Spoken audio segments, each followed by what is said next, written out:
Missile patterns over Tehran.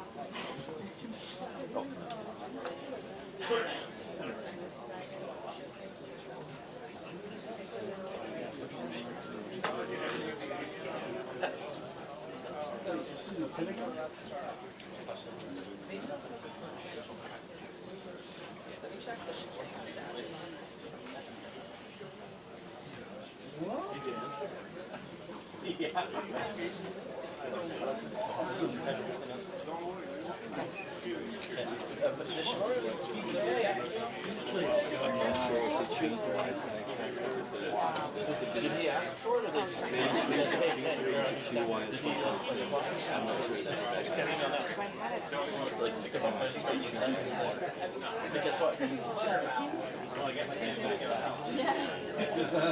That's what you should text him. You should text him that way.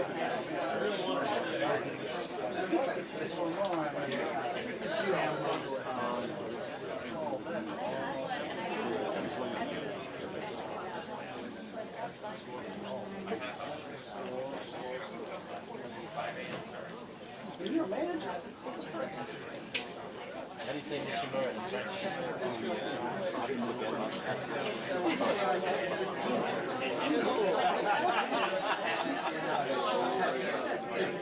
I like to play along game when shit like this happens. Give me a name. Who's responsible for fucking this up?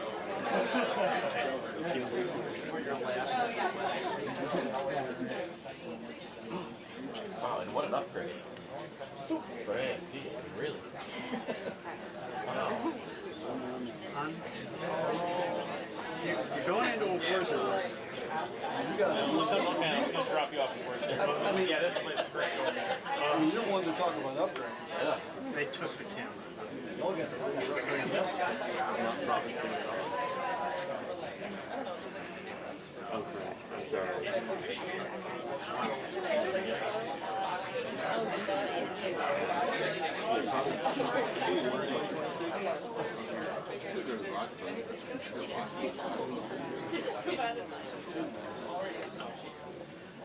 This is like foreign ENG 101. I mean, this is basic shit.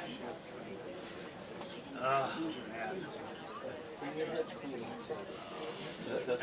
That's solid information. That's 100%. We can congratulate it and probably make some pranks.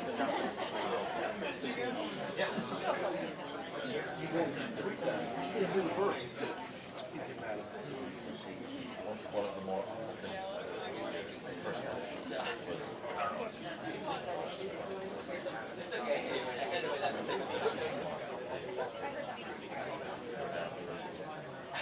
Oh, AFP, sorry.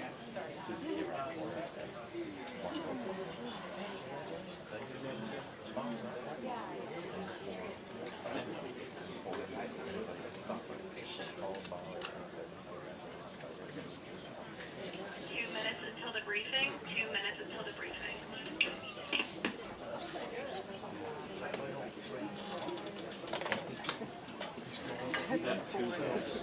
It's what you had. And I said,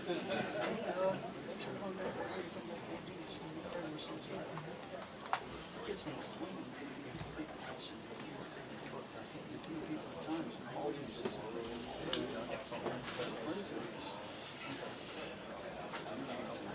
You guys feed audio by each other? either one of us. You feed audio? Okay, thank you. No, the woman that you said neither.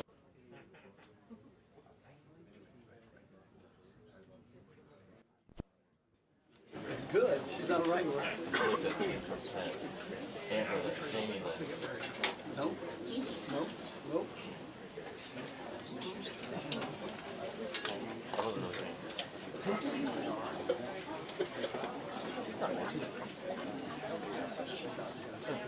I never said yes. so I didn't see who it was. Correct.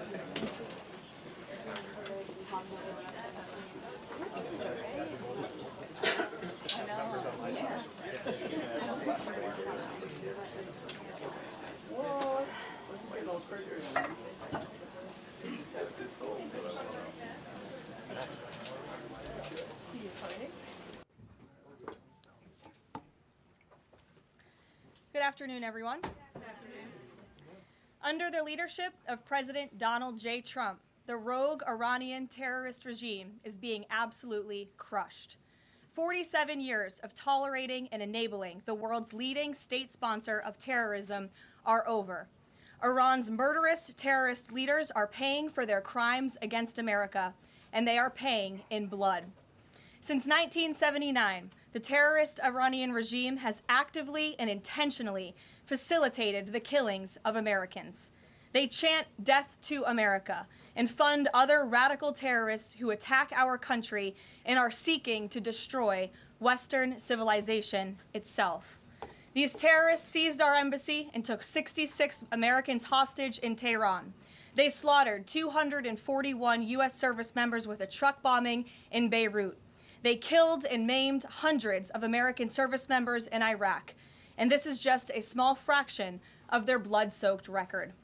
Prior leaders have been too weak and ineffective to address this threat. Some, like Barack Hussein Obama, even sent pallets of cash that ultimately financed this terrorist crusade against the United States and our people, while signing stupid and naive deals that put Iran on the path of developing nuclear bombs. After years of endless appeasement and empty statements from politicians on both sides of the political aisle in this town, President Trump is finally the man of action. President Trump is holding these monsters accountable and permanently extinguishing their nuclear ambitions. Future generations of Americans will look to this moment as the moment where the specter of a nuclear armed Iran ended. At the beginning of Operation Epic Fury, launched last weekend, President Trump laid out clear objectives to the American people on what the U.S. military seeks to accomplish through these major combat operations. Number one, destroy the regime's deadly ballistic missiles and completely raze their missile industry to the ground. Number two, annihilate the Iranian regime's navy. And so far, we have destroyed more than 20 Iranian ships, including their top submarine last night, using a torpedo for the first time since World War II. There is not a single Iranian ship underway in the Arabian Gulf, Strait of Hormuz, or the Gulf of Oman. Number three, Operation Epic Fury will ensure the regime's terrorist proxies in the region can no longer destabilize the region or the free world and attack our armed forces. And thus far, Iran's proxies are hardly putting up a fight. Number four, this mission will guarantee that Iran can never obtain a nuclear weapon. It's safe to say that thus far, Operation Epic Fury has been a resounding success. American forces have struck more than 2,000 targets, destroying hundreds and hundreds of ballistic missiles, launchers, and drones. As the Department of War said this morning, we expect to have complete and total dominance over Iranian airspace in the coming hours, clearing the skies for our brave warriors to continue achieving these noble and long sought-after objectives. There's been a lot of misreporting and intellectual dishonesty from the American media on why President Trump decided to launch this operation. So let me remind you, Operation Midnight Hammer, which took place last June, obliterated Iran's 3 major nuclear sites. Yet the terrorist Iranian regime has remained fully committed to rebuilding its nuclear program. How do we know this? Because Iran has pursued this path of war and violence despite President Trump dispatching 2 of his top and most trusted negotiators to engage in exhaustive and good faith negotiations to try and reach a deal. And the world knows this president's preference is always peace and diplomacy first. Look no further than the 8 additional global conflicts he has ended in the past year as proof. Unfortunately, the terrorist Iranian regime refused to negotiate in good faith. They chose this path of violence and destruction, and they are reaping the consequences of their horrible decision. The regime did what they always have done. They lied, they delayed, they tried to string the United States of America along. They wanted to buy themselves time to continue building ballistic missiles and other deadly weaponry that could harm our U.S. personnel and troops in the region, and to continue aggressively pursuing their unacceptable nuclear ambitions. U.S. negotiators offered to lift crippling sanctions on Iran and even provide nuclear fuel to Iran at no cost to support a civil nuclear power program. They additionally had the opportunity to accept U.S. support as an investor in potential projects to develop peaceful nuclear energy together under a mutually agreed upon framework. Yet in response, Iran would have to forfeit their enrichment capacity once and for all. But Iran rejected. They accepted none of these generous and unprecedented offers by the United States. Simply put, they refused to say yes to peace. And their refusal made clear that their number one priority was building a nuclear weapon with which to threaten the United States of America. Again, the country they have been chanting death to for nearly 5 decades. Let me state this again clearly. Iran rejected the path of peace because the terrorists in charge of this regime wanted to build nuclear weapons to use against Americans and our allies. President Trump made the determination, a courageous determination and decision, that the path the United States was on with Iran had only one outcome: massive death and destruction at the hands of a nuclear-armed terroristic regime. That path of death and destruction and threats against the American people have ended with Operation Epic Fury. Operation Epic Fury has forged a new path that will better ensure the security of the United States and our people. The terrorists made a bet that President Trump would be like many of his predecessors, that he would just talk and he would refuse to enforce his clear red lines. But that has proven to be a catastrophic error in judgment. When President Trump makes a threat, and I have reiterated that threat many times from this podium to all of you over the past year, President Trump does not bluff. The president's words are backed up by the mightiest warriors in the world who possess the most sophisticated capabilities this world has ever known. 49 and counting of the most senior Iranian regime leaders, including the supreme leader, have already been wiped off the face of the earth. Make no mistake, killing these brutal terrorists is good for America and makes the world a much safer place. I want to also extend our prayers and condolences to the families of the 6 U.S. military service members who have been lost in Operation Epic Fury. These heroes represent the very best among us. They laid down their lives in defense of our country, and we will never forget their legacy or their sacrifice. As the president said, we grieve for these American patriots and their families as we continue the righteous mission for which they gave their lives. President Trump intends to attend the dignified transfer of these American heroes to stand in grief alongside their families. I understand the Department of War is working on scheduling this transfer, and we will provide updates at the appropriate time. Finally, the Trump administration is also doing everything within our power to protect Americans in harm's way. Since the launch of Operation Epic Fury, more than 17,500 Americans have safely returned home from the Middle East, with over 8,500 American citizens returning home to the United States just yesterday alone. If you are a U.S. citizen in the Middle East looking to return to the United States, the Secretary of State asks that you please register with the State Department at step.state.gov. The State Department will identify where you are and provide travel options directly to you. The administration is already rapidly chartering flights free of charge and booking commercial options, which we expect to become increasingly available as time goes on and the success of this mission further comes to fruition. I know the President and Secretary of State Rubio have been in touch as well with our allies in the region directly about this problem, making it clear that it is a priority of the United States of America to bring every American home. The Trump administration will not rest until every American is home safely and until the terrorist threat from Iran has been completely destroyed. With that, I'll take your questions. Eric, why don't you kick us off today? Thank you for being here. Karoline, thanks so much for having me. It's great to be here. As you mentioned, Iran's regime, its leadership has largely been decimated. Do we have a sense right now of who is actually calling the shots in Iran? And we're also hearing reports that the Supreme Leader's son may be named his successor. Do you have any more information about that? I just had a quick follow-up as well. Sure. We've seen those reports as well, of course, and this is something that our intelligence agencies are closely monitoring and looking at. The truth is, we'll have to wait and see. The president has said repeatedly that the objectives of Operation Epic Fury are the 4 military objectives that I laid out for you previously: to destroy Iran's navy, to destroy their ballistic missile capacity, to ensure their proxies in the region can no longer harm Americans, and to also ensure that they can never obtain a nuclear weapon. As for what comes next for Iran, the president has said, of course, it's a good thing for the United States to want freedom for the Iranian people, and ultimately we hope that freedom rests in their hands. Karoline, we see the Arab and Muslim nations coming under fire as well. President Trump's vision for the region has been to bring the Arab and Muslim nations to the table together, Abraham Accords, obviously, with Israel.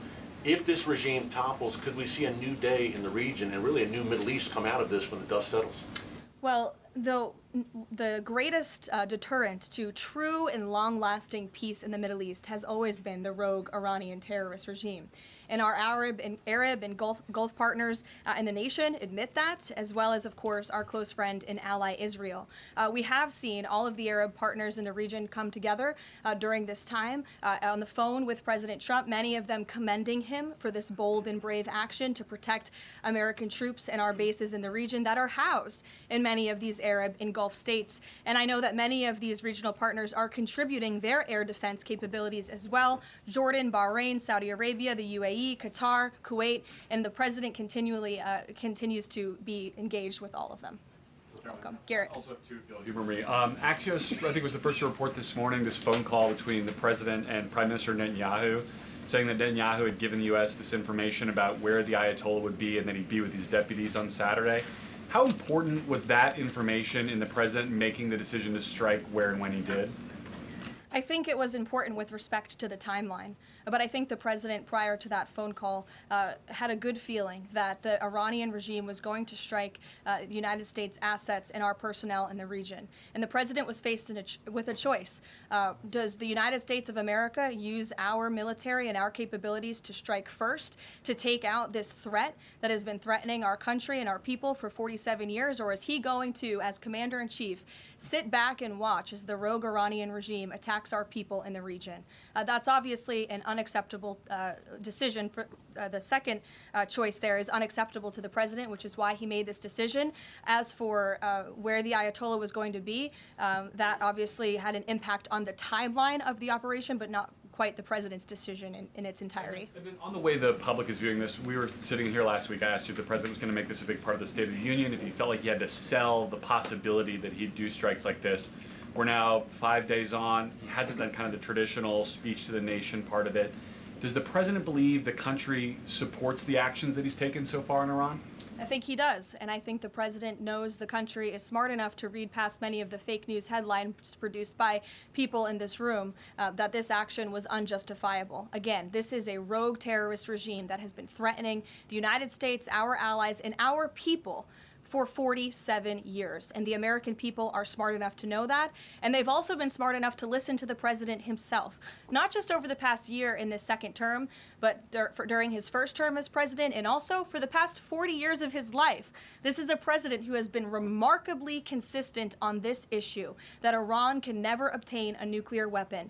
And the president tried peace through diplomacy, exhaustively and extensively. He and his team gave it their best go, and the president ultimately came to the determination that peace was not a pursuable path. The Iranian regime, they want death, they want destruction, they want to kill Americans, and that's unacceptable to this president. It's intolerable to him as commander-in-chief. Jackie. Thank you, Caroline. Obviously seen the update from the State Department on the 17,500 Americans that have already come back, including some 8,000 just yesterday. There are still 6,000 that are looking to get out, as I understand it. And just in the context of what you just told Garrett about the president's decision on a timeline, if he had decided to do this strike before receiving, the specific intelligence about the meeting on Saturday, should there have been more done in advance of the strikes to try to get those Americans in the region resources and information to get home before day 3 of the war? There was many signs put out by the State Department, and I wish that everyone in this room would report on them. The Secretary of State issued level 4 travel advisories dating back to January for many of these countries in the region. On January 14th, the U.S. mission to Saudi Arabia advised personnel and Americans to exercise increased caution and limit non-essential travel to any military installations. On February 11th, the U.S. Department of State Consular Affairs shared a list of countries with level 4 do not travel advisories. You can't be much more clear than that. Do not travel to these following countries. On February 23rd, the U.S. Embassy in Lebanon ordered non-emergency government personnel and family members to leave Lebanon due to safety risks, and we helped them do that. On March 2nd, the State Department urged U.S. citizens to depart Lebanon immediately. With respect to Iran, on February 27th, the Secretary designated Iran as a state of sponsor of wrongful detention and stated no American should travel to Iran for any reason. And again, on February 27th, the U.S. ambassador to Israel warned Americans to leave Iran, and they provided travel advisory alerts through the U.S. Embassy in Jerusalem. So the State Department was all hands on deck on advising extreme caution and do not travel alerts to Americans in the region. With respect to the Americans who are still in the region now, again, the State Department is asking that they register at the website so they can directly identify you, and we are actively and rapidly working to charter flights.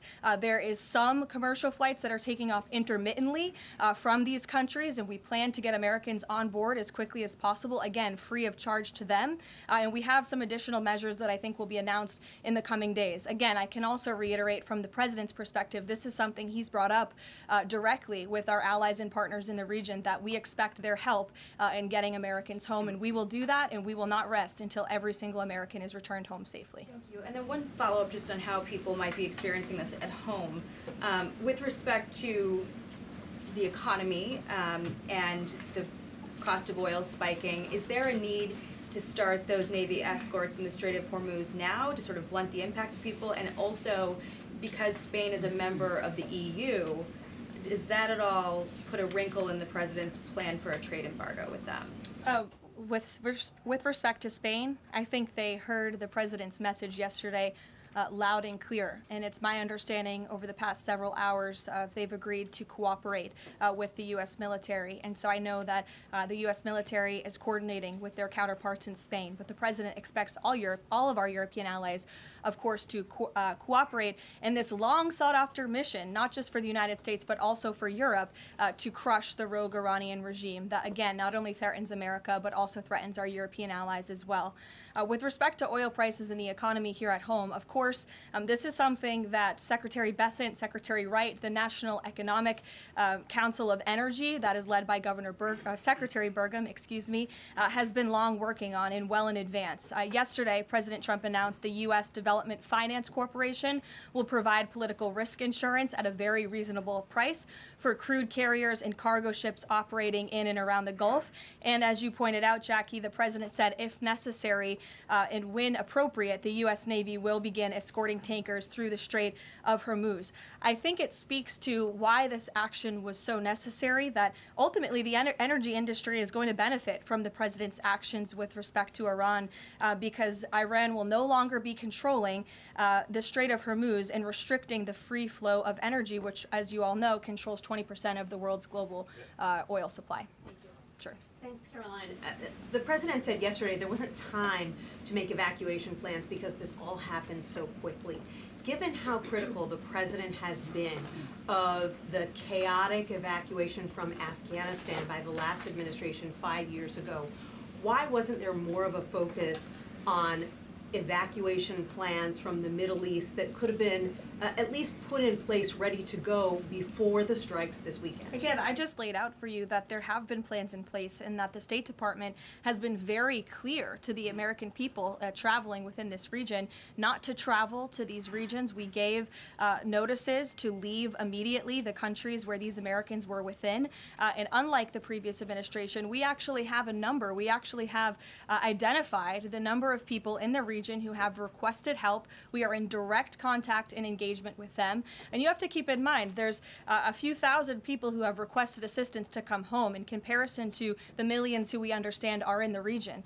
So we will help every single American who wants to come home if they're making that request of the State Department. But Americans who called the State Department hotline as recently as last night were being told, we can't help you, you have to make your own plans. Well, the line was updated, and I expect every single person in this room to report on that accurately, so that information can be relayed appropriately to your audiences and to the American people. I think as journalists, you all have a responsibility to let them know that the line has been updated accordingly with the proper guidance, because I saw many people in this room very quick to do selfie videos with the line yesterday, but not so quick to report on the corrected message today.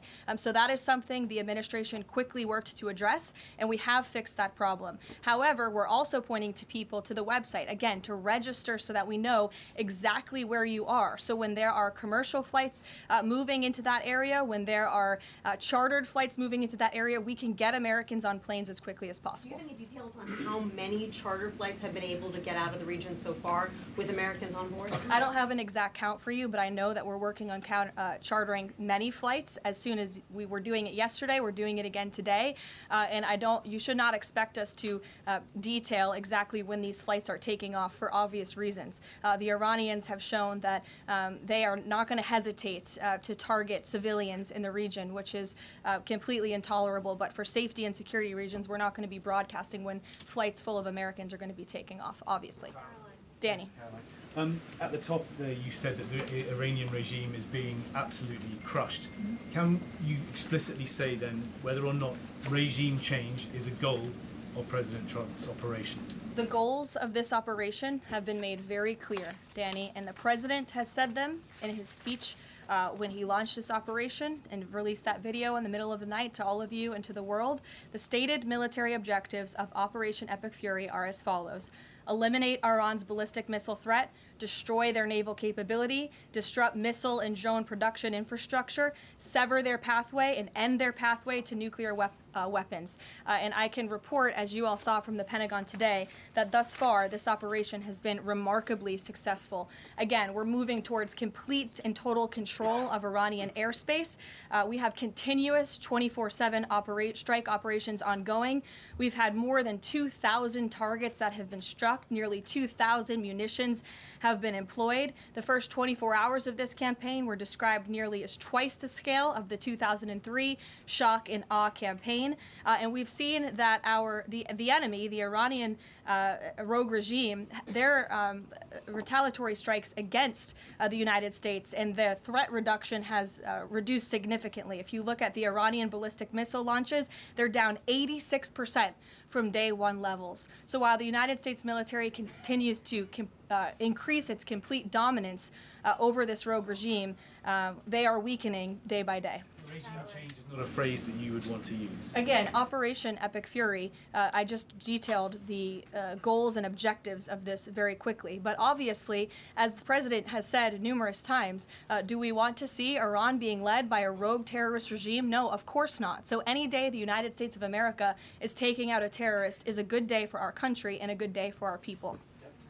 Given that point that you just make about the United States wouldn't mind seeing the government overthrown, certainly President Trump has talked about wanting to see Iranians overthrow the government. Has the president considered at all kind of how he views a U.S. role, if any, in Iran post-conflict? I think it's something the president is actively considering and discussing with his advisors and his national security team. But again, right now, the focus, minute by minute, hour by hour, day by day, is on ensuring the quick and effective success of Operation Epic Fury.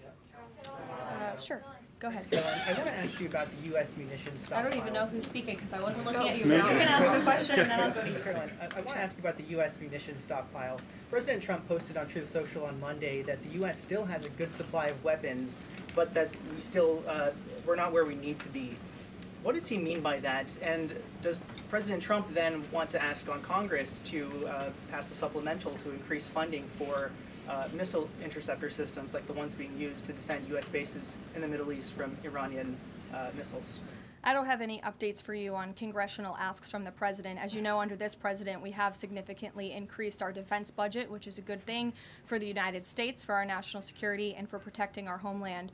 With respect to munitions, ammunition, weapon stockpiles, the United States of America has more than enough capability to not only successfully execute Operation Epic Fury, but to go much further. And we have weapon stockpiles in places that many people in this world don't even know about. However, the president in that post was pointing out that unfortunately we had a very stupid and incompetent leader in this White House for 4 years who gave away many of our best weapons for nothing, for free, to another country very far away by the name of Ukraine. So the president was pointing out how that was an unwise decision, but nevertheless, don't doubt the strength and the might of the American military. And I will also add, President Trump has rightfully been calling on defense contractors in this country to rapidly and aggressively produce American-made weapons because they are the best in the world, and the president always likes to get things done as quickly as possible, and so he's been quite vocal in his efforts to try to speed up our defense industry to protect our homeland. Caroline, Go ahead. Caroline, could you tell us about the president's current thinking about ground troops and whether they could be used if they were to be sent into Iran? What would they be used for? What's the situation of that? Well, they're not part of the plan for this operation at this time, but I certainly will never take away military options on behalf of the President of the United States or the Commander-in-Chief, and he wisely does not do the same for himself. I know there's many leaders in the past who like to take options off of the table without having a full understanding of how things could develop. So again, it's not part of the current plan, but I'm not going to remove an option for the President that is on the table. Sean. Did the United States airstrike a girls' elementary school and kill 175 people? Not that we know of, Sean, and the Department of War is investigating this matter, and I would just tell you very strongly, the United States of America does not target civilians, unlike the rogue Iranian regime that targets civilians, that kills children, Yemen that has killed thousands of their own people in the past several weeks and uses propaganda quite effectively. And unfortunately, many people in this room have fallen for that propaganda. So I would caution you from pointing the finger at the United States of America when it comes to targeting civilians, because that's not something that these armed forces do. Reagan. Thanks, Caroline. Prior to the Iran conflict, the SAVE Act was really the focus of the news cycle. Is the SAVE Act still a priority for the administration? Absolutely.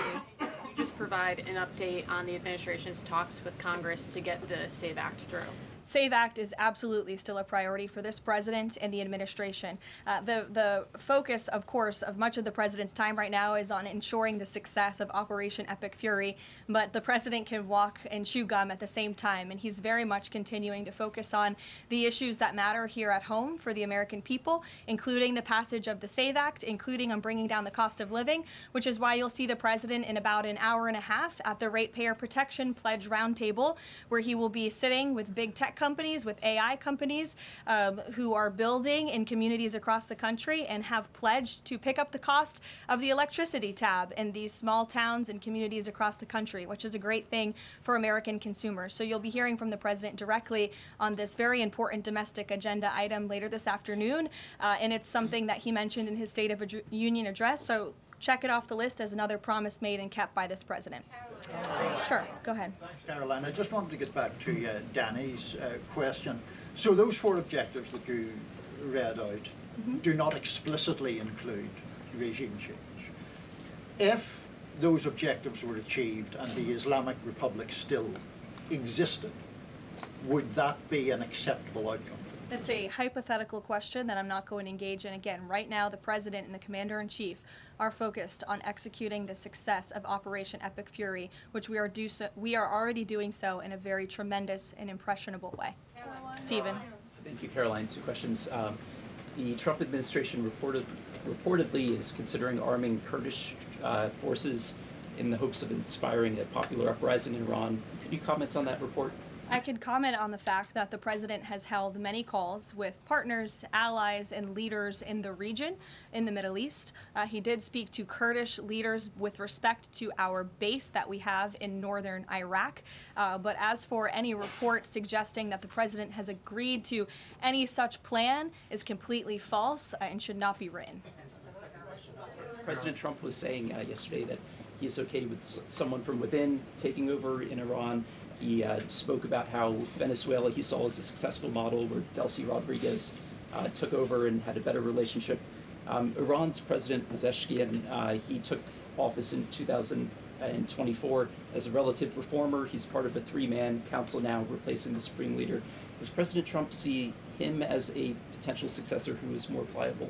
Again, that's another hypothetical, and I haven't spoken to the president about this specific individual, so I don't want to get ahead of him on any assessments that should be made. Thank you. Yesterday, the president acknowledged that oil prices will be a bit high. As for gas prices here in the U.S., what is the admin doing right now to counter that? I mean, should they skyrocket? Is there a plan to help, Americans right now with those higher gas prices? And then a second question. On the rash that was on the president's neck, the White House physician said it was a preventative skin cream that he was using, but why is the president using this cream? What are they trying to prevent with this cream? To your second question, I don't have anything additional to add to the physician statement that we provided to all of you on those questions, but I know the statement said that the redness on the neck will dissipate within the next couple of weeks.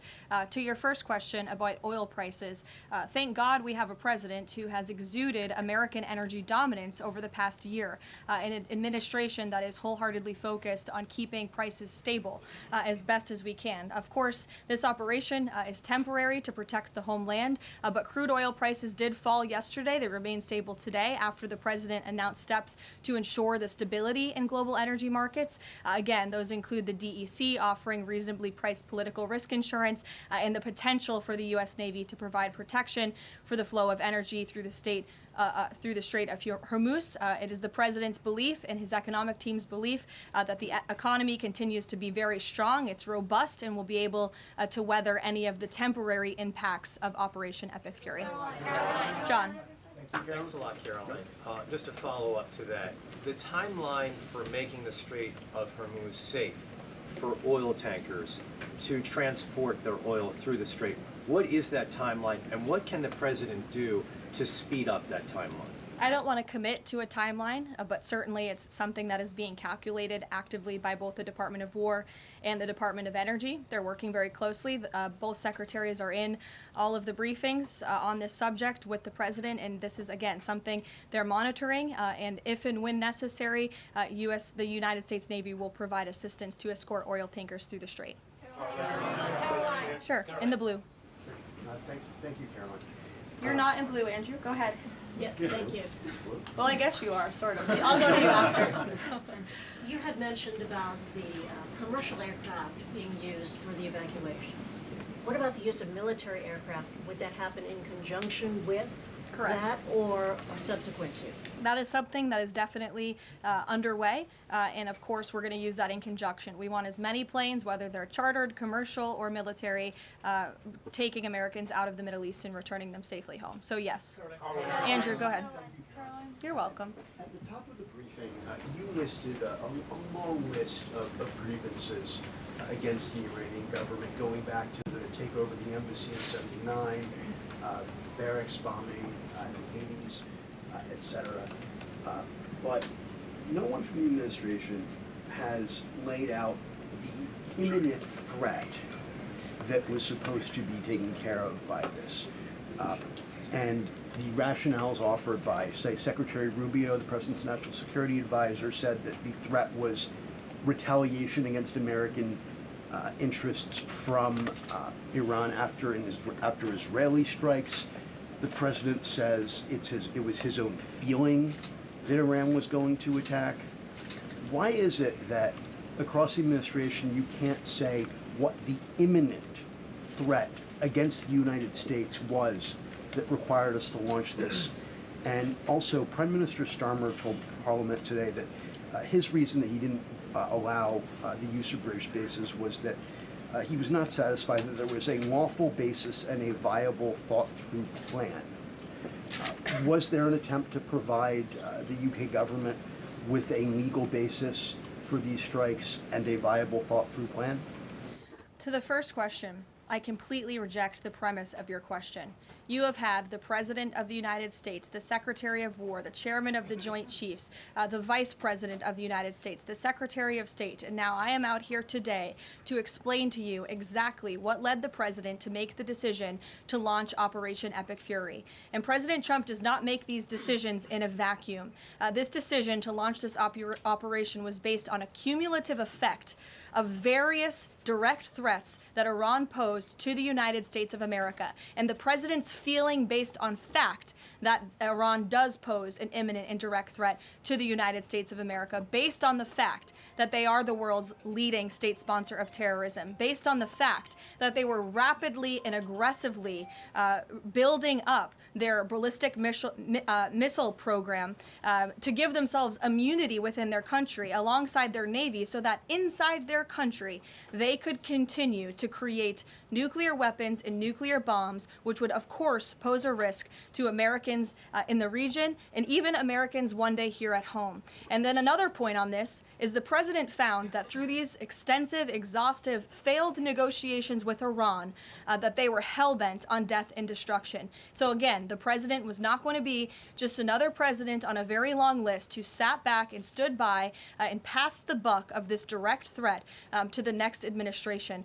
The President had a feeling, again, based on fact, that Iran was going to strike the United States, was going to strike our assets in the region, and he made a determination to launch Operation Epic Fury based on all of those reasons. And I would like the media to actually report on all of them, rather than just picking sound bites from one person in this administration and saying, oh, they're contradicting the other person. No, again, these decisions are not made in a vacuum.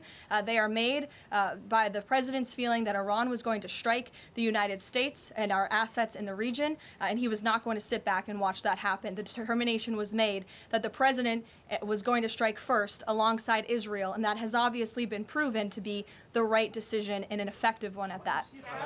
Libby.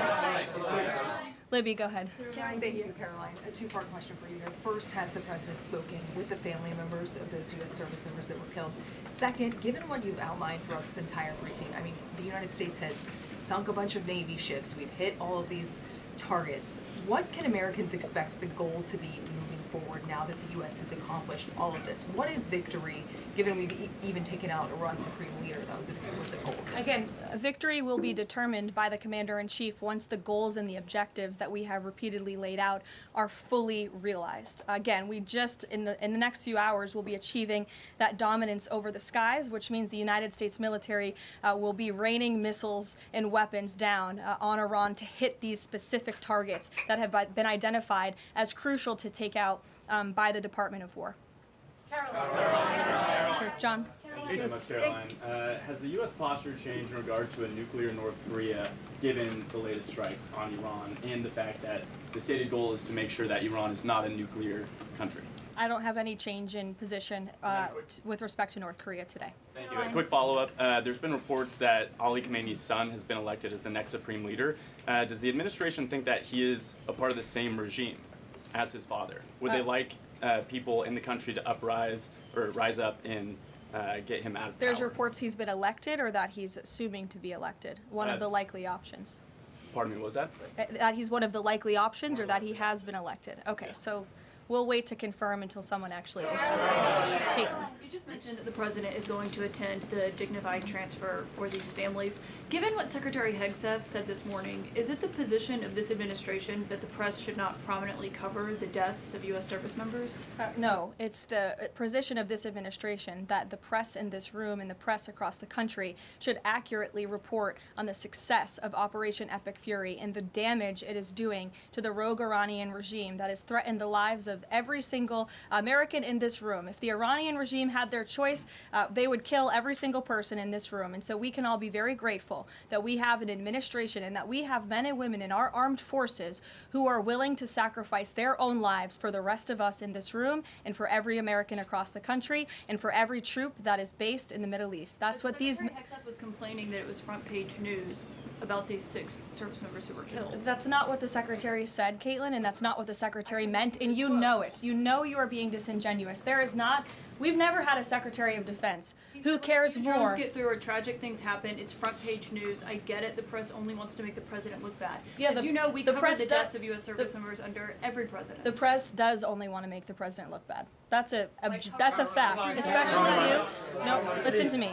Especially you and especially CNN. And the Secretary of Defense cares deeply about our war fighters and our men and women in uniform. He travels all across this country to meet with them, to connect with them, and your network has hardly ever probably reported on that. You also had the chairman of the Joint Chiefs, Chairman Kane, who's a brave patriot, standing alongside the Secretary at the Pentagon this morning, again expressing his condolences to these families. And I just told you that the President of the United States will be attending their dignified transfer. So please, That's not making the president look bad. That's showcasing that. And we expect you to cover that as you should. We expect you to cover that as you should, Caitlin. But you and your network know that you take every single thing this administration says and tries to use it to make the president look bad. That is an objectable fact. I don't think covering troop deaths is trying to make If you're trying to argue right now that CNN's overwhelming coverage is not negative of President Donald Trump, I think the American people would tend to agree, and your ratings would tend to disagree with that as well. Go ahead. Thank you so much. On the school Sure. strike, back to that for a minute. I understand that the U.S. does not target civilian infrastructure. That's what you said. Can you say that there's any evidence right now that it was not a U.S. strike? And then also, you didn't mention Israel in that. Is there any assessment about Israel's potential likely role in that, if at all? Again, the Department of War is currently investigating this matter, but again, I will reaffirm that the Department of War and the United States Armed Forces do not target civilians, as does the Iranian regime, who kill and execute their own people. Christian. On two separate issues, Caroline. First, what can you tell us about the military operation in Ecuador?